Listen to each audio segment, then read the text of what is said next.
Bismillah, Assalamualaikum warahmatullahi wabarakatuh.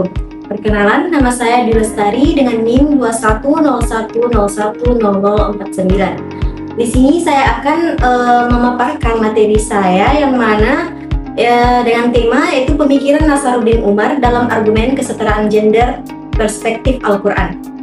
Baik, sebelum saya menjelaskan pemikiran dari Nasaruddin Umar, saya akan memaparkan sedikit biografi terkait Nasaruddin Umar, yang mana beliau lahir di ujung bumi, Sulawesi Selatan pada tanggal 23 Juni 1959. Ayahnya, Haji Andi Muhammad Umar, adalah seorang guru pada sekolah dasar di kotanya, dan ibunya Haji Andi Bunga Tungke sehari-harinya disibukkan dengan usaha konveksi.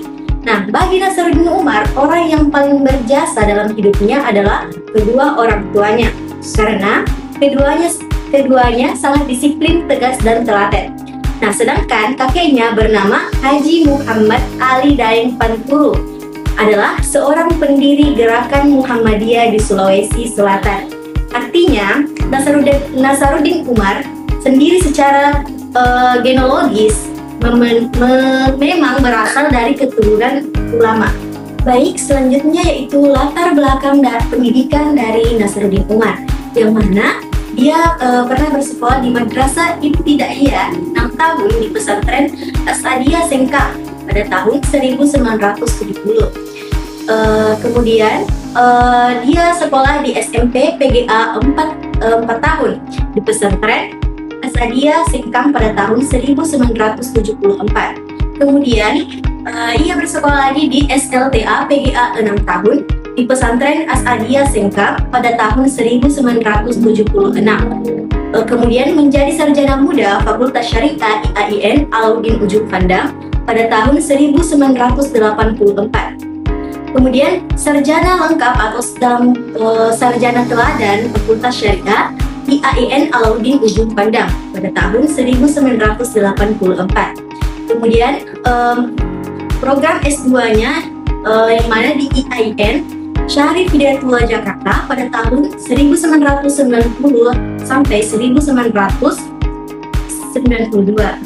Kemudian mengambil S3-nya di IAIN Syarif Hidayatullah Jakarta dengan disertai tentang perspektif gender dalam Al-Quran pada tahun 1993 sampai 1998.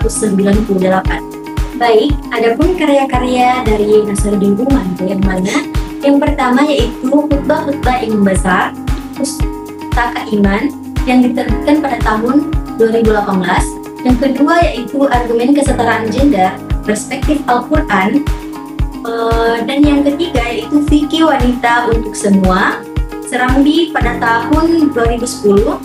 Yang keempat yaitu Islam fungsional. Yang kelima yaitu fikih wanita membela perempuan.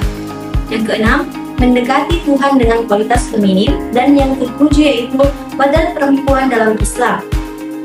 Jadi sebenarnya masih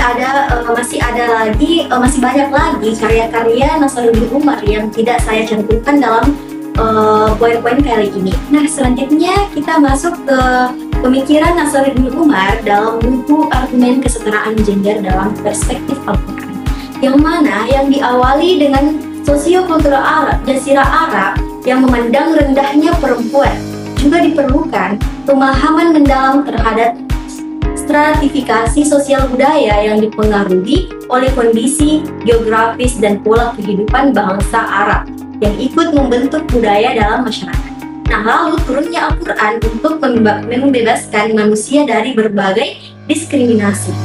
Nah, adapun istilah gender yang digunakan Al-Quran menurut Nasaruddin Umar ada 5 variabel yang menunjukkan kesetaraan, yaitu yang pertama, laki-laki dan perempuan sama-sama sebagai hamba.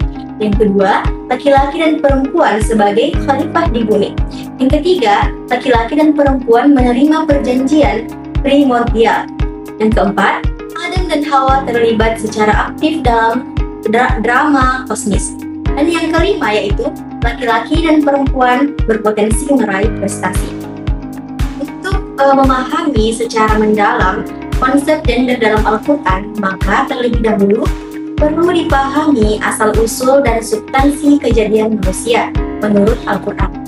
Bagaimana Al-Quran memposisikan laki-laki dan perempuan baik dari segi substansi maupun dari segi fungsi dan status. Dalam Al-Quran, asal-usul dan substansi kejadian manusia dapat dilihat di dalam beberapa kategori. Yang pertama, asal-usul manusia sebagai makhluk biologis. Yang kedua, asal-usul reproduksi manusia. Dan yang ketiga, substansi manusia itu sendiri.